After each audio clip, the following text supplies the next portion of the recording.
Hey, salut et bienvenue sur ma chaîne. Aujourd'hui, on se retrouve pour une toute nouvelle vidéo qui est une vidéo interview sur des personnes qui ont été en contact avec les personnes autistes. Alors, c'est notre dernière vidéo sur l'autisme ce mois-ci parce que le mois finit. Et si vous voulez d'autres vidéos sur l'autisme pendant l'année, ça va me faire plaisir d'en faire. Alors voilà, pour ceux qui me connaissent pas, salut, moi c'est Cindy, j'ai 18 ans et ici sur ma chaîne, je parle beaucoup de livres parce que c'est un truc qui me passionne énormément. Et je fais aussi des vidéos sur les Sims de temps en temps.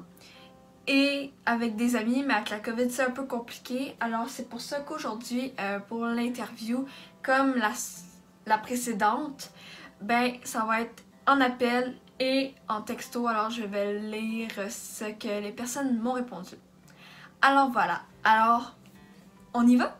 Qu'est-ce que l'autisme? C'est un dysfonctionnement cérébral. C'est un trouble neurodéveloppemental dû à dysfonctionnement cérébral. C'est un trouble neurodéveloppemental.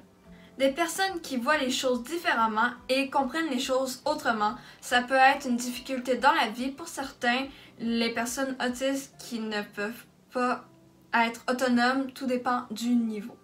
C'est une personne qui ne pense pas, qui n'agit pas et ne réagit pas selon les normes. C'est dur à expliquer, je sais pas comment l'expliquer. Fallait que tu me prépares avant, ok?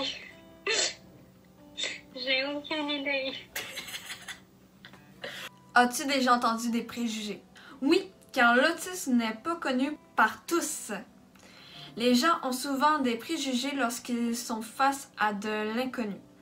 Oui, car quand les gens ne connaissent pas l'autisme, ils pensent parfois à une maladie ou un retard mental alors que c'est faux. Oui, c'est sûr que j'en ai déjà entendu. Oui, ils ne sont pas intelligents, mais c'est faux. Ouais, c'est que c'est pas une maladie mentale. C'est vrai qui dit ça, c'est pas vrai. Là. Vois-tu une différence entre l'autisme et les neurotypiques? Oui, ce que je remarque le plus, c'est que les autistes ne jugent pas les autres et les neurotypiques le font beaucoup. Oui, surtout au niveau social, la perception, au niveau du rythme d'apprentissage, les stimuli, réactions. Oui. Oui, mais tout dépend du niveau, comme certains, si c'est une journée calme, ça va moins paraître, mais j'ai déjà vu dans mon école un garçon qui criait pour rien, qui était très turbulent, mais ça dépend. Oui, les neurotypiques ont moins de difficultés dans leur vie. Moi, non. As-tu déjà vu des personnes autistes se faire rire d'eux? Non, pas vraiment. Non, pas vu ça. Oui, très probablement. On juge tout le monde tous les jours sans le vouloir, mais il y en a qui sont pas assez intelligents pour se fermer la trappe et c'est méchant. Oui. Je ne pense pas. Penses-tu que les personnes autistes sont souvent jugées? Peut-être, mais je crois qu'il y a beaucoup d'ouverture et les neurotypiques apprennent à les connaître de plus en plus. Oui, les gens, lorsqu'ils ne connaissent pas l'autisme, s'imagent plein de choses. Retards mentaux, déficiences intellectuelles, etc. Oui, il y a des gens qui ont ri de ma sœur à cause de ses tics ou de ses mouvements, etc. Les jeunes pensent que les autistes font des shows. Je pense qu'il faut le prendre avec un grain de sel parce que certains, c'est méchamment et d'autres, c'est la situation qui est drôle. Oui. Sûrement. Ouais. Comment c'est d'être entouré de personnes autistes? Enrichissant. J'adore mes élèves, ils m'apprennent énormément. On gagne à les côtoyer. Extraordinaire. C'est des personnes uniques, aimables, qui ne demandent qu'à communiquer. Ce sont des élèves avec qui j'adore apprendre et qui sont très talentueux dans leur domaine. C'est gratifiant.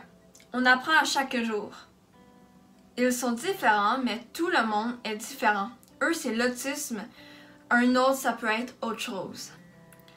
On doit apprendre à lâcher prise et à être patient, ne pas avoir une attente trop élevée envers eux et être content de tout leur progrès et succès. Moi, ça change rien pour de vrai, genre. Comment penses-tu qu'on peut être ou devenir autiste? Ce sont des anomalies neurodéveloppementales développemental. Je crois sincèrement qu'il y a un caractère héréditaire dans l'autisme. C'est un trouble à la naissance et neurodéveloppemental. Je pense pas, je suis habituée avec ma soeur, alors je sais pas. À la naissance, une maladie, un accident. J'ai aucune idée. Tu le sais pas? Non. Qu'est-ce que tu penses qui est le plus difficile pour une personne autiste? Tout dépend de chacun. L'autonomie, les habiletés sociales, avoir un travail, les normes sociales, etc. L'adaptation, la communication et la sociabilisation. La peur du jugement des autres, telle l'anxiété et tout ce qui touche les habiletés sociales. Je sais pas. C'est juste un diagnostic avec des branches pour pas que tout le monde soit dans le même panier. S'adapter dans un monde qui n'est pas adapté pour eux. Séparément, genre personne par personne, ça peut être différent. Fait qu'il peut y avoir plusieurs problèmes. Que dirais-tu aux personnes qui ne connaissent pas c'est quoi l'autisme? Qu'ils gagnent à être connus et côtoyés. Que ce sont des personnes qui gagnent à être connues, des gens attachants et surprenants. Les personnes autistes gagnent à être connues. C'est des gens qui voient la vie différemment et ça peut être compliqué pour eux ou les personnes autour. Prenez le temps de les connaître, vous serez surpris. Sûrement que c'est pas grave. Ça change pas grand-chose là, dans la vie. Alors merci d'avoir regardé cette vidéo, j'espère qu'elle vous aura plu. Merci beaucoup à tous ceux et celles qui ont participé. Ça me fait tellement plaisir que vous avez embarqué dans le projet de ce mois de l'autisme. Sérieusement, c'est vraiment gentil. Alors voilà, alors merci à vous.